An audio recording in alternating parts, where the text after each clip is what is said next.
एक राज्य में एक लड़का नौकरी की तलाश में इधर उधर भटक रहा था। तो उसे अचानक से याद आया कि राजमहल में मेरा एक दोस्त है जो वहाँ पे सेनापति है, शायद हो सकता है वो मुझे वहाँ पे कोई काम दिला दे, कोई नौकरी वहाँ पे दिला दे। ये आशा लेकर वह राजमहल की तरफ चल देता है। राजमहल पहुँचने के बाद वो अपने दोस्त सेनापति से मिलता है और बोलता है, दोस्त मुझे यहाँ पे कोई नौकरी दिला दे जिससे मैं अपना खर्चा उठा सकूं। उस दोस्त ने उससे पूछा कि तुम्हें क्या आता है। उस लड़के ने बोला कि मुझे थोड़ा बहुत सब कुछ आता है, मैं किसी काम में परफेक्ट नहीं हूँ लेकिन मैं सारे काम कर लेता हूँ, कोई काम मैं अधूरा नहीं छोड़ता हूँ। तो वो लड़का बोला, तुम्हें कैसे नौकरी मिलेगी यहाँ पे, तुम्हें कोई काम पूरी तरह से नहीं आता है। तो फिर भी उसने रिक्वेस्ट करी कि मुझे प्लीज़ राजा के पास ले चलो, मैं उनसे रिक्वेस्ट करूँगा शायद वो मुझे नौकरी दे दे, मुझे कोई काम दे दे। तो वो सेनापति उस अपने दोस्त को ले जाके राजा के पास ले जाता है और वो वहाँ पे बोलता है कि ये मेरा दोस्त है जो यहाँ पे काम के लिए आया, यहाँ पे नौकरी चाहता है। राजा जी ने सेम सवाल किया कि आपको क्या आता है, आपके अंदर क्या स्किल है जो आप यहाँ पे काम कर सकोगे।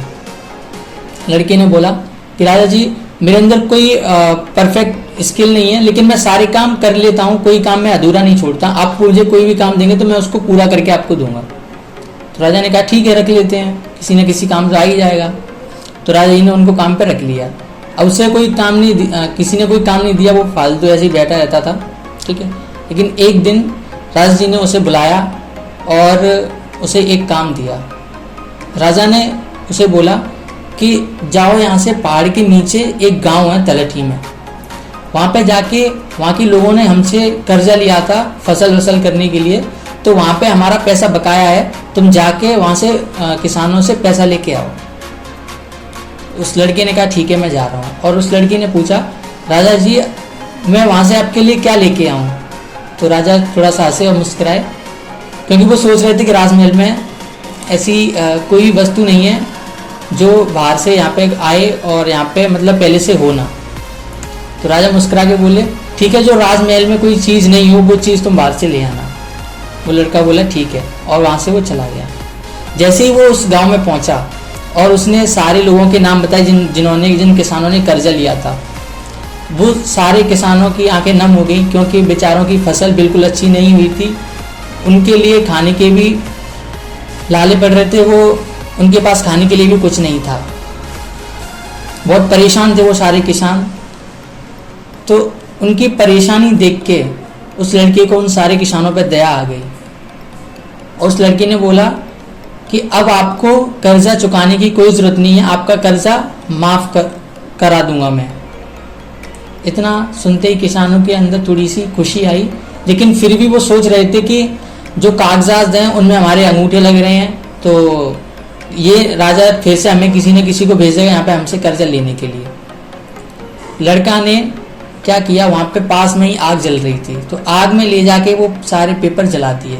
अब सारे किसान एकदम खुश हो गए और खुशी से झूम उठे और उनको थैंक यू बोले थे कि थैंक यू, आपने हमारा सच में कर्जा माफ़ कर दिया, क्योंकि अब तो पेपर ही नहीं रहे तो कर्जा मांगने कौन आएगा।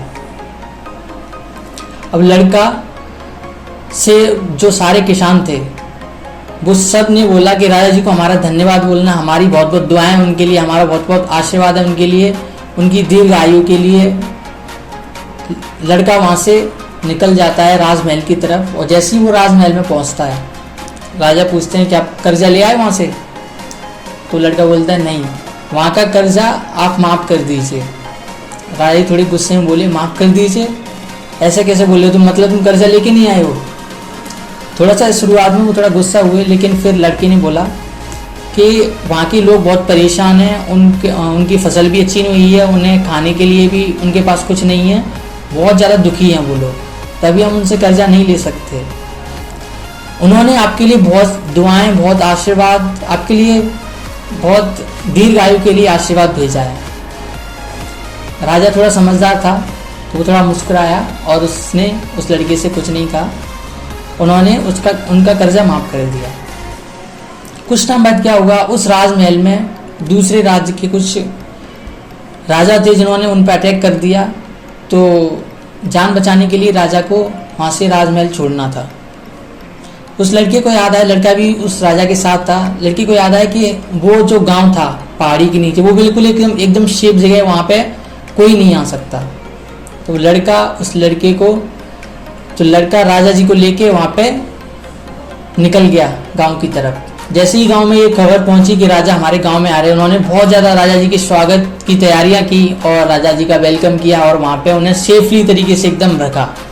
और फिर से जैसे ही राजा की ताकत फिर से बनी तो उन्होंने फिर से अपने राजमहल को जीत लिया और फिर से वहाँ पर रहना स्टार्ट कर दिया। एक छोटी सी कहानी दोस्तों बहुत बड़ी बात सिखाती है कि जो हमारे कर्म होते हैं, वो डेफिनेटली एक दिन रिटर्न होकर हमारे पास ज़रूर आते हैं। जो हमारे अच्छे कर्म होते हैं, डेफिनेटली अगर हम अच्छे कर्म करेंगे तो अच्छे रिजल्ट ही मिलने वाले हैं, और हम बुरे कर्म करेंगे तो डेफिनेटली हमें बुरे रिजल्ट ही मिलेंगे। इसलिए आप अच्छे अच्छे काम करते रहिए, लोगों को खुशियाँ देते रहिए, आशीर्वाद दुआएं कमाते रहिए, क्योंकि आपने सुना होगा कई बार कि वो तो चमत्कार हो गया। तो दोस्तों जो चमत्कार होता है ना, वो दुआएं आशीर्वाद से ही चमत्कार होता है। इसलिए अपनी ज़िंदगी में दुआएं आशीर्वाद कमाते रहिए, लोगों की मदद करते रहिए, और एक दिन अगर आपको भी कोई प्रॉब्लम होगी डेफिनेटली आपके लिए भी एक चमत्कार होगा।